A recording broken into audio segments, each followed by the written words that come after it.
name's Rachel Bevan, and I'm the Director of Statistics Division at ESCAP, or at least I have been for the last 2 and a bit weeks.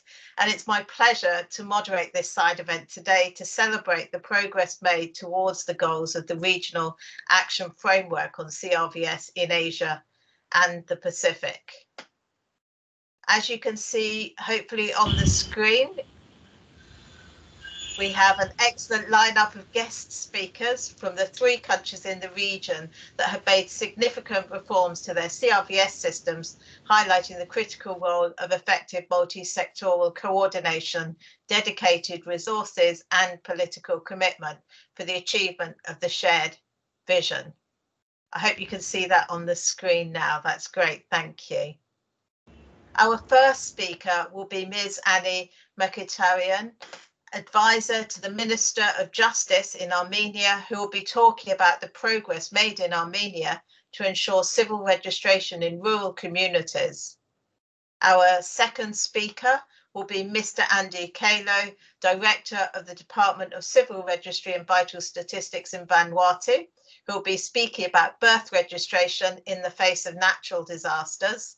And our third speaker will be Ms. Suzanne Sharif, Advocator, Project Management of the Local Government Authority in Maldives, who will be providing insights into the new CRVS platform that is being implemented in the Maldives. So thank you very much to all of you for joining us today, and to our attendees as well. Please can I ask you to leave any comments or questions to the speakers in the chat box, and then we'll try to make sure that we have time at the end so that we can come back to those.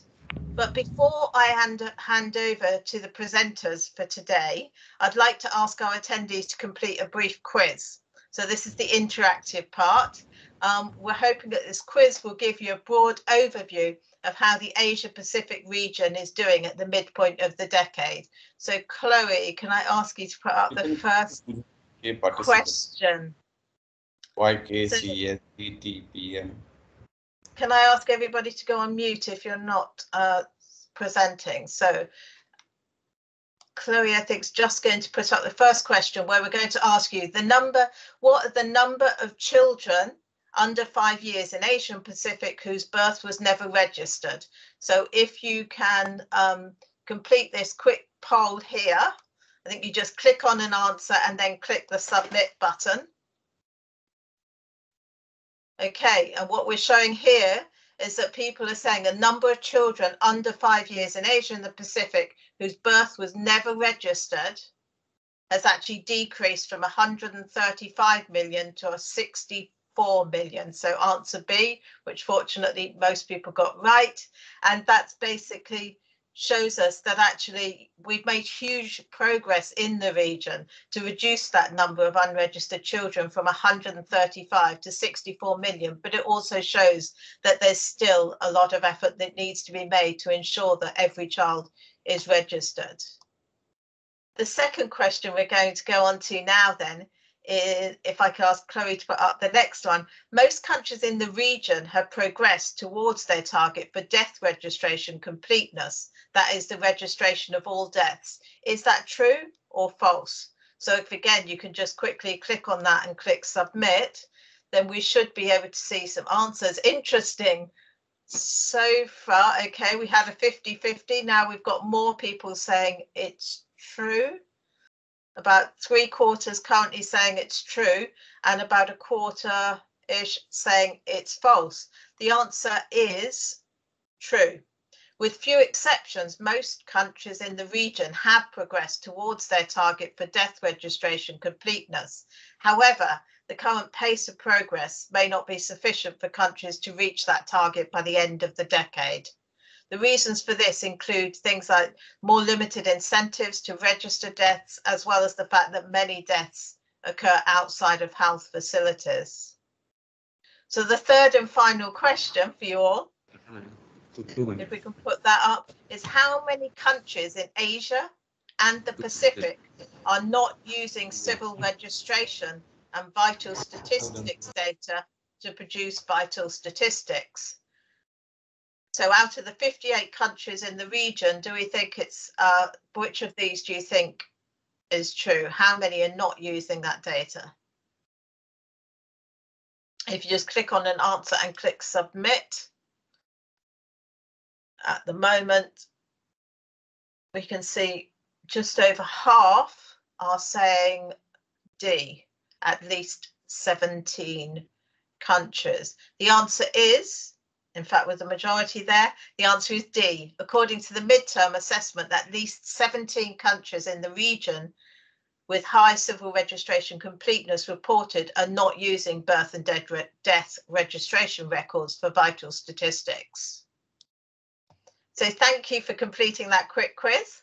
And I hope that gives you a very succinct picture, a kind of snapshot of where the region sits at this midpoint in the CRVS decade. I'm now going to hand over to the speakers of the session to give a quick kind of country perspective. I'm just changing the order though, because I think one of our speakers is running slightly late. So let me, sorry to put you on the spot as well, Andy.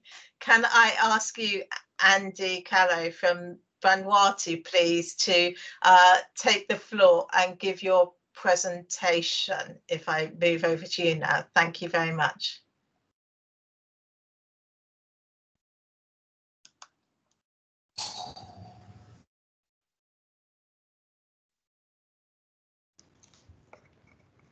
Hello, can you hear me?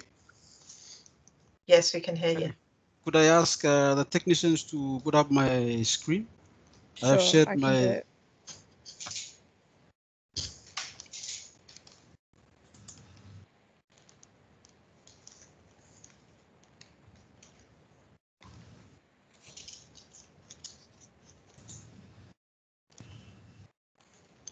All right, thank you again.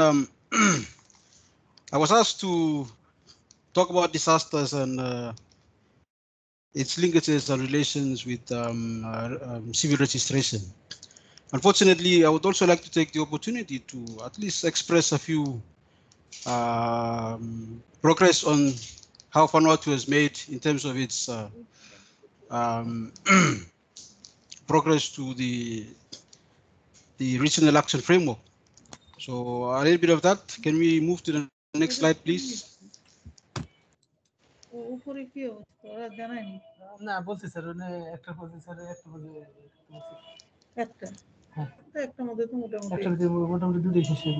Madam Chair, can you ask the participants to mute their... Can everybody go on mute, please, apart from the speaker? Thank you. All right.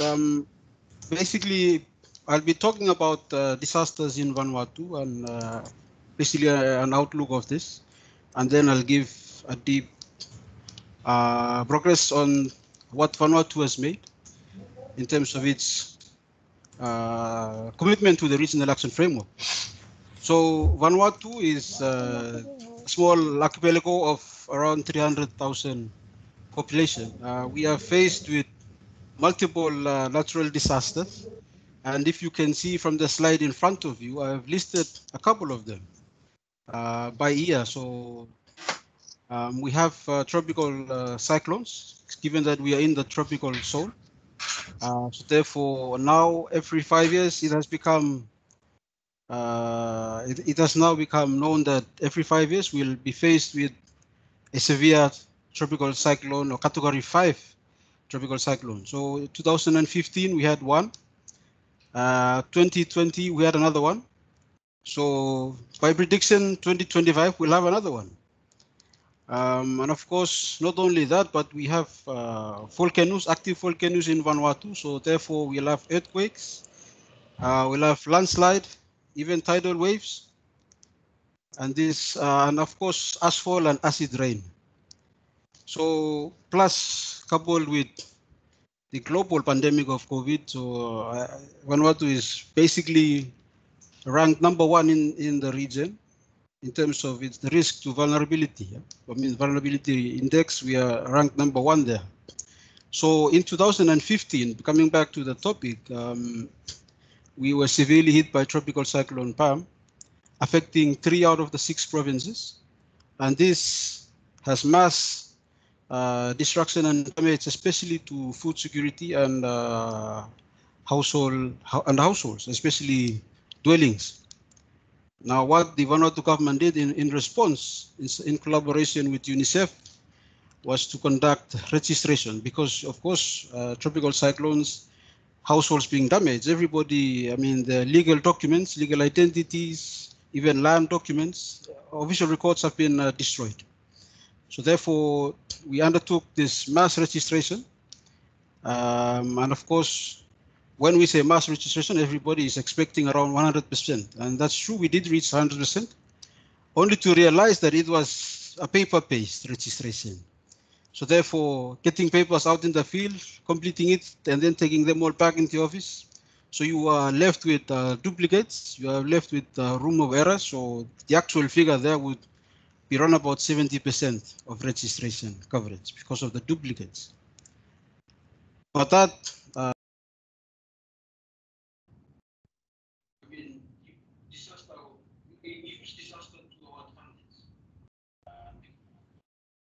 get the government to prioritize and make registration become a priority. So that is, I believe, it's how we use this advantage. So how we use a disaster to our advantage. And of course, in 2018, another volcanic eruption, basically devastating a whole island. The government had to move the entire population of that island into 4 other islands. So this registration happened at those displaced centers or displaced settlements where the government had placed its citizens to be residing at. Unfortunately, it's difficult to really know where the citizens are because registration, again, a mobile system that basically it wasn't sufficient enough to cater for this identification. But something interesting happened then. We had support from UN Pulps Jakarta, and they used mobile phone data. And this actually allowed us to see where this displaced population actually went, because we thought the policy of the government was to move everyone to a particular island. Unfortunately, data from mobile phones show that they were moving to the towns, to urban areas. So that's one area that we are now focusing on. The government is actually focusing on to register SIM cards, mobile phones, to their national IDs, linkages between those two. And of course, in 2020, we had another tropical cyclone. But the interesting part of that is we had the government policy, which is to allow elections and voting to be done using national ID. I think this is one of our greatest achievements for civil registration, by allowing it to be used as part of another identity and another purpose, given that elections is an avenue where you can get this political commitment, this support. So the direction Vanuatu took, it was basically because we had the former Registrar General moving up to the electoral office, electoral department. So that allowed for this. What usually happens is we have registration done by different government departments. So under law, electoral office, electoral commission would go around and register everyone. Civil status under each laws and mandate would go around and register everybody. And you have the local authorities. So it basically just creates duplicates of activities, duplicate of cost. So by allowing civil registry to take center stage and reducing the efforts of electoral office and local authorities, everybody basically using their national ID, it will really help for disaster preparedness and also for planning and service provisions. So like I've said, we continue to have these disasters. We have now lived with them. They have become part of our livelihood. And I would just say Nivans are resilient to this. They are adaptable to it. Therefore, they should be able to.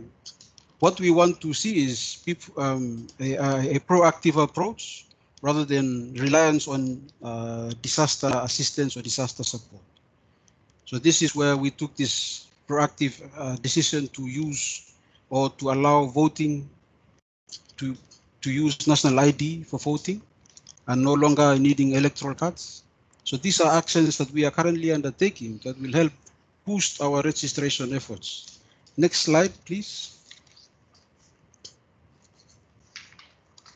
Right, coming back to the regional action framework, just to give the political commitment here, we do have a national civil registration, civil registration and vital statistics policy going to be reviewed next year. 2017 was when it was launched, but the actual work really started 2014, leading up to that. And similarly, we do have a national ID policy. Again, both policies will be reviewed next year, basically to align with the government priorities, the government policies of the day. I have listed two there for you. I know you will have access to these slides, but like one I've said earlier, mobile phone registration of SIM cards using national ID cards. So that way we can link telecommunications data and national ID or civil registration data. And so we can actually track people using mobile phones. That will really help disaster, and especially the displaced population. So that's why we really need to review our national policy to really reflect this. And also, we will be having, as of next year, a national data protection and privacy policy, and of course, its legal framework that will really give confidence to the users, the clients, that their data is protected. If it's accessed by with their permission. Next.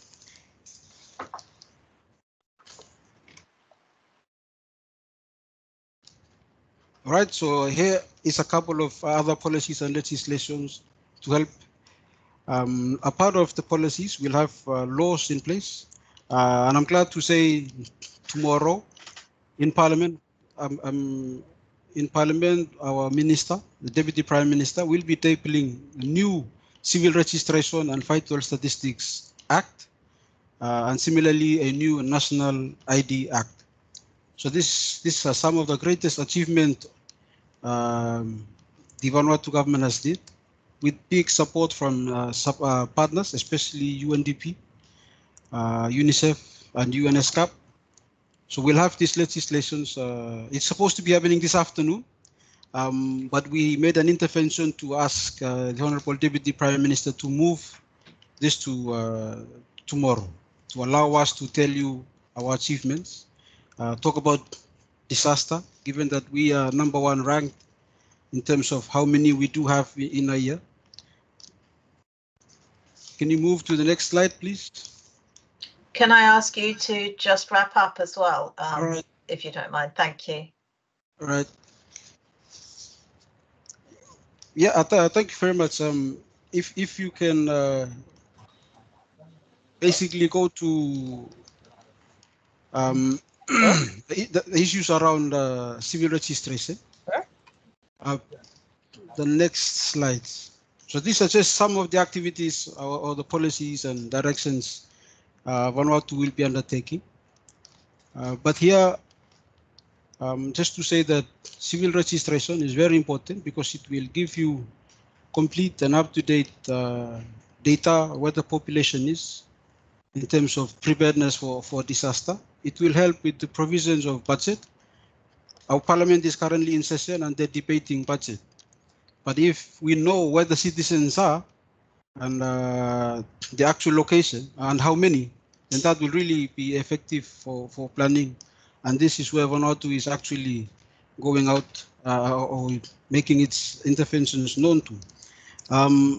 In areas of disaster, especially COVID, we are helping the Ministry of Education with vaccination rollout, and also directing them or supporting them with contact tracing, using national ID for contact tracing provisions. And these are some policy areas that civil registration can actually go there.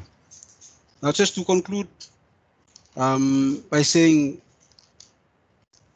we really need to capitalize on a digital transformation, digital technologies that are available that we can use, and of course the provisions for the national ID. I think in Vanuatu, what we are trying to do is the civil registration. Basically, your birth certificate should be the basis of your national ID.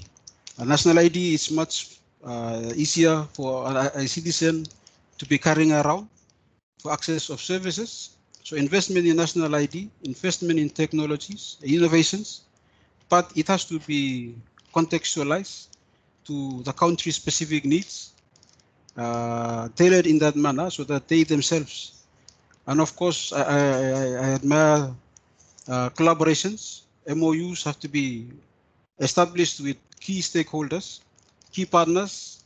That way, registration is actually captured from births within health centers or within health facilities and births outside of health facilities. So thank you, Madam Chair. I'll leave it at that. Can you go to my last slide? Just to give the last slide, please. Thank you. Just if you can, there, just to give you an image, what we mean by mobile registration after cyclones or during disasters. So here you can see the usage of tablets. And these tablets were from the population and housing census. We basically, through collaborations, through MOUs and partnerships, we were able to get these tablets at a cost of 15 million Vatu, which we didn't pay. We didn't pay for these tablets. We borrowed them. We borrowed them from the National Statistics Office, and then we used the Copo toolbox, open source software. And here you can see actual registration happening within the communities or hard to reach areas. So if you have a national ID, it can cater for that already. If you don't, it will create an ID for you, take a picture for you there. And the final picture you see at the right-hand side at the bottom is registration actually happening during vaccination. Thank you very much, Madam Chair. Thank you so much, Andy. And we can see from there that Vanuatu has definitely set a really fantastic example for other countries in the region, the way in which you not only managed to maintain your civil registration services during the times of adversity, but that you also were strengthening them and making sure that they were more resilient as well for the long term. Right. So it's a fantastic example and very practical things that you did that we can share with others. At this point, I'm going to go on to our third, will be the second speaker. So I will actually kind of move at this time to Suzanne Sharif from Maldives to share your work and what's going on in your country, and then we'll come back to the person that we were going to have at the beginning. So if I can move to you now, Suzanne, to hear from you. The floor is yours. Thank you. Thank you. Thank you so much for the opportunity.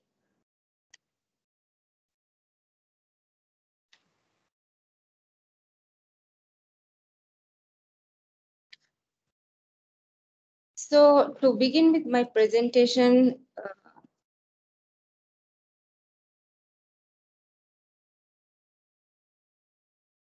that's great. We can see that. Yeah. So first of all, let's start with the geography of Maldives. We have almost 19 atolls and 1,000 islands which are scattered across the country, and among them, only 200 islands are inhabited. This is how an atoll would look like, and these are the islands. So the point here I want to highlight is that because of the geography of Maldives, traveling and communication is really challenging. So in order to tackle this challenge, a project of Econnectivity across all islands began at around 2012. And and it was very costly. The total project would cost about 37 million Maldivian rupiah.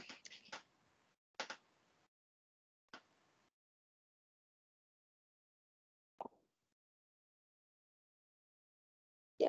So we started in 2012, and if we look into the timeline, we have achieved very much success in connecting all the islands.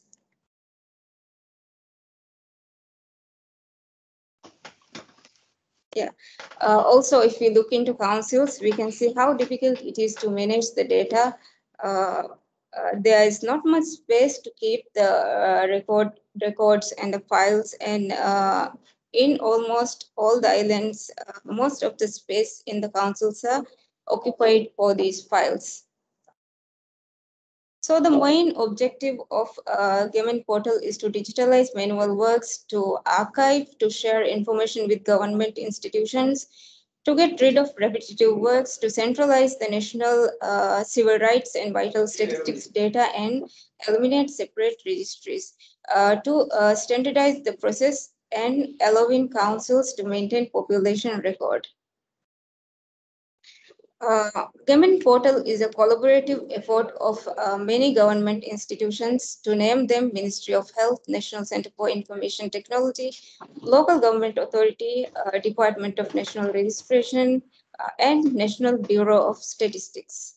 Also, we are very pleased to highlight that Government Portal is just one portal among the umbrella of e-Council. We have Puna, which is admin portal, via finance portal, e-government, which is for e-letter management, Daturu for travel portal, Kiveni e-learning portal, and Gemen, which we are talking about now. All these portals have been very convenient, especially during the time like this with COVID-19. So if we look into the process of vital registrations statistics, earlier, we can see that for birth registration, the health center has to send data to council, and from council they have to send data to atoll council, and from atoll council they have to send data to Department of National Registration. And throughout this process, we can see there is sea transport, and the process is totally manual and physical. But now with Government Portal, everything has changed and process is more effective and efficient. So if we look into birth registration process in Government Portal, from health center, the documents are sent to councils, and from council, documents are sent to Department of National Registration and to Ministry of Health. Similarly, for death, the process is from health facilities, documents are sent to pension office and to council. And from council, it is sent to cemeteries and to Department of National Registration and Ministry of Health. So the process is now more effective and efficient.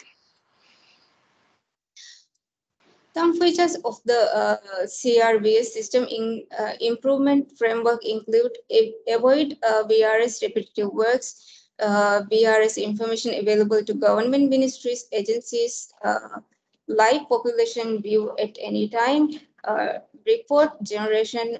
This feature is in progress though. Role-based access just to avoid mistakes. Data entry staff role, data approval role, population statistics, health statistics, and national planning. The main role of CRVS system improvement framework includes to digitalize vital related daily routine works, single point of data entry forms to be generated from the system, get accurate population statistics using the government system to provide the stats to all agencies, archive data, and view population data live.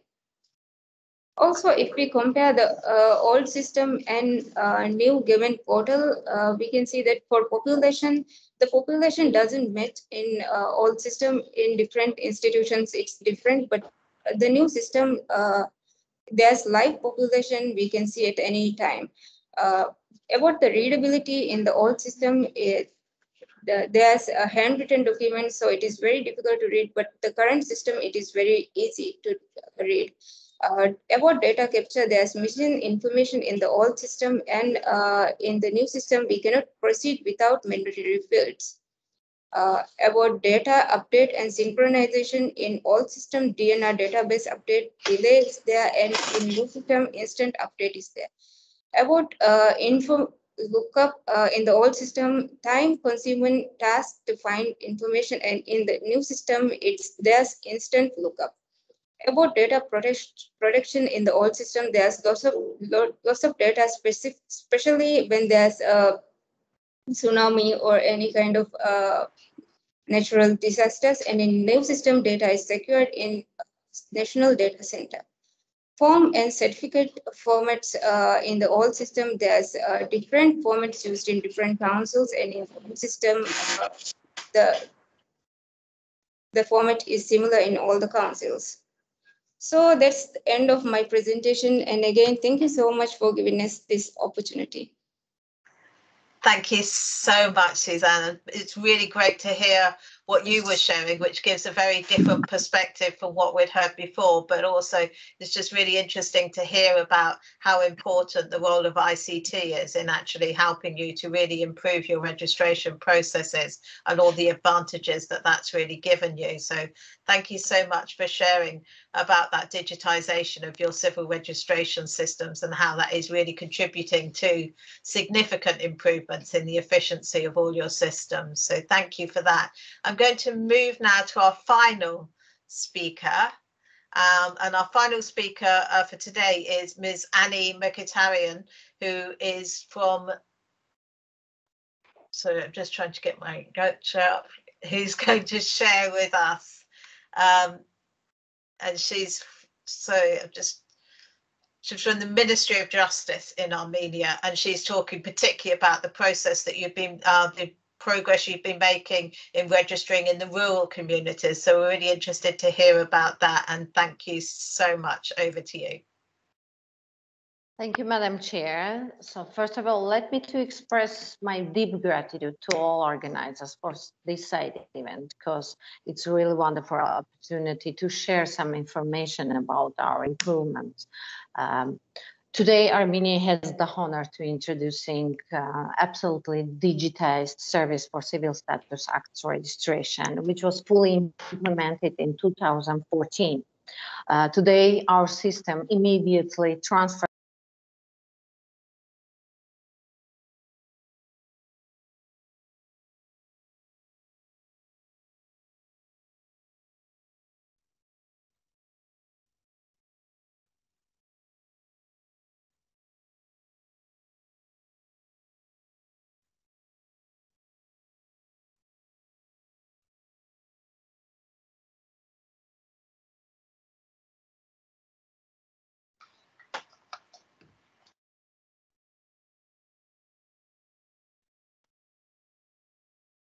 more demanded public services accessible to citizens in all settlements through the private sector.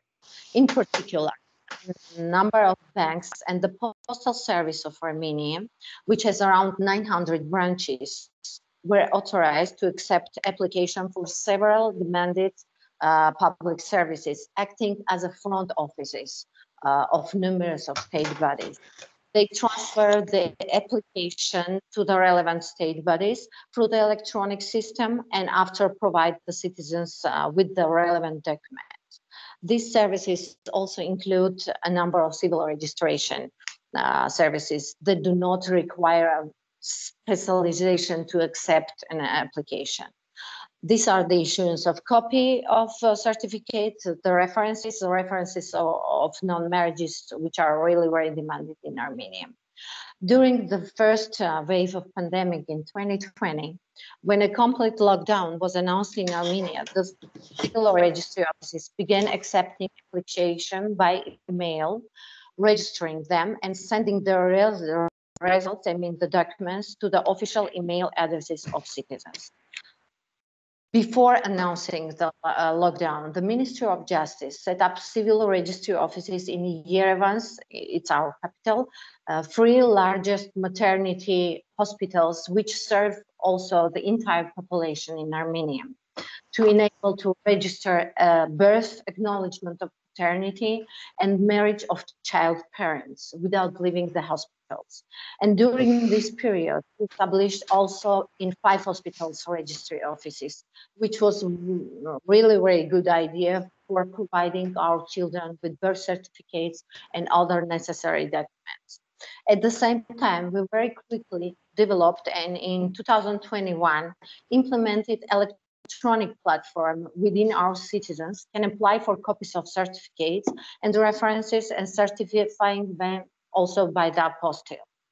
Given with the situation of the pandemic and operability of our system, in 2021, we completely changed the law on civil acts registration and give the right to fill the application for the registration of civil status acts in electronic format using the national ID card. And at the moment, we are developing this system. And as a result, I'm sure that we will be ready for any lockdown, any period, ensuring the registration of civil status acts of individuals or our citizens. And at last of my presentation, I would like to say that Armenia has been included in the regional group from the starting in 2013, which is a great honor for us.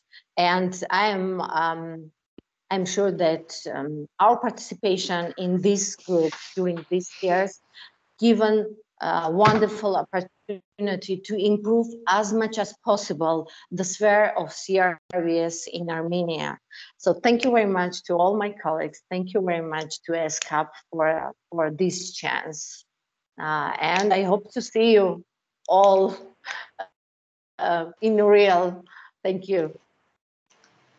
Thank you so much, Annie, for your very informative presentation, and again, a different perspective, but really wonderful to hear about the coordinated efforts that you've been making to actually ensure that people living in rural or hard to reach groups and hard to reach areas are able to access civil registration services. So again, it's a really great example of how you adapt your system to actually tailor services to the population who might otherwise be left behind. And that's very much in line with the transformative promise of the 2030 Sustainable Development Agenda to leave no one behind. So we've heard from all 3 of our speakers. I know we've got a few minutes left. We haven't got very long because I know I've got to wrap up in about 5 or 6 minutes. I haven't seen that there are any questions in the chat, but if there are any specific questions, if you can post them in the chat bar and say specifically who do you want to ask. But if we haven't got anything specific, what I thought it would be nice to hear from each of the speakers is maybe if you could each just say one thing about what's next for you in terms of, you know, improving your civil registration systems. We know that everywhere still has considerable progress to make. So can you just tell us one thing on what you're going to do next? And if I can kind of go back with the same order we had before, so I could turn to Andy first of all in Vanuatu to tell us what's next for you. Thank you.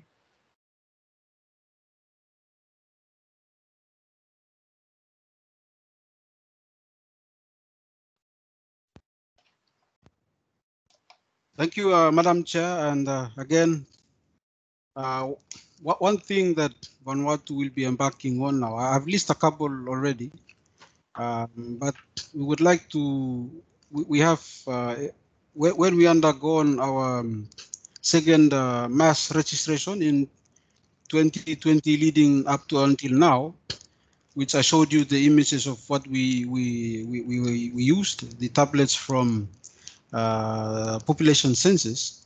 So basically is to complete this registration again because now we have the electoral laws amended already that people will be voting using their national ID. So it is now our role, which is what the member of parliaments will be debating tomorrow onwards, is how can we ensure all voters have a national ID that is 18 plus, 18 years of age. So this will be the key for civil registry now and electoral to complete this, and this will definitely complete our birth registration. I believe it will really help us to achieve our targets under the regional action framework. But again, not only that, but we have to focus as well on death registration, cause of death. These are areas we would also like to have policies implemented again for. Good things are happening, one of which I already told,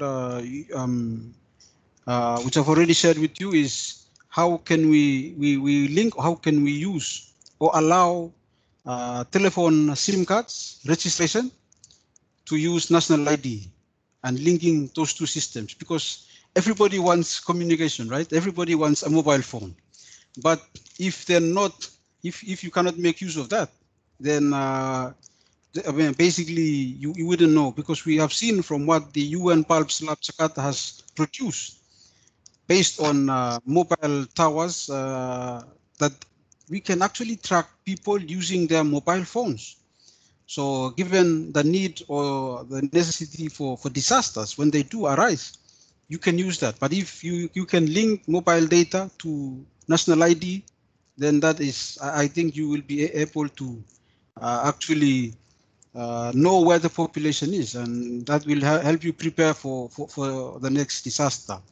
And also not only that, but looking also at the population, going back to the basics, especially when a bird, we are working with ESCAP to redesign the business processing of all vital events, especially births and deaths, where they occur, how they occur, and where can you establish registration centers that will allow for these birds to be captured. So this is where thank you, Madam Chair. Thank you very much. I'm very aware of time, so rather just before I come to the other two speakers to share a very quick word about what's next for them, can we just go to Malaysia? I'm not quite sure who it is from the Malaysia office, but I know that you had a specific question. Could you also say who it's actually directed to? Thank you very much. Thank you, Madam Moderator. My name is Saiful. I'm from the National Registration Department, Malaysia. Yeah, I'm asking a question to Madam Annie, if possible, because if I'm not mistaken, in her presentation just now, she said that in Armenia, people can register through online. So my question is there any risk that maybe a false identification? People try to falsify their identity in order to in order to get an identification card or something like that in Armenia. How Armenia manage the risk? Thank you. Thank you very much. So if I can come to Armenia, to Annie, to answer that question, and if at the same time, if you wouldn't mind just maybe making a closing remark, and then after that, I will come to Suzanne just very briefly. So we've only got 2 minutes left. So over to you, Annie. Thank you. Thank you. Thank you very much. Thank you for the question. So I thought that we're just developing this electronic system. We are working on it. And I think that it will be very safe, and we try to avoid every problem which could be with the registration. For this moment, we have an electronic system, electronic platform within our citizens can apply just for copies of certificates, for references, and they can also certifying them by the apostille. Anyway, you know the situation with the pandemic led us to think that electronic platform for civil registration, it's a wonderful chance to provide all rights of our people with their, you know, with their with the registering their vital events.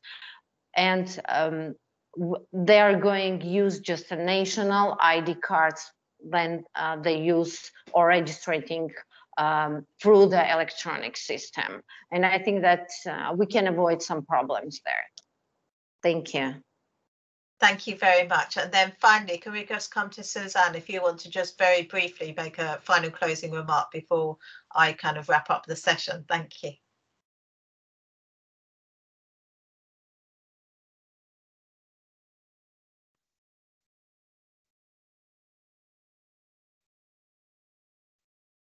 If not, I can't hear her. So in which case, I'd like to thank you.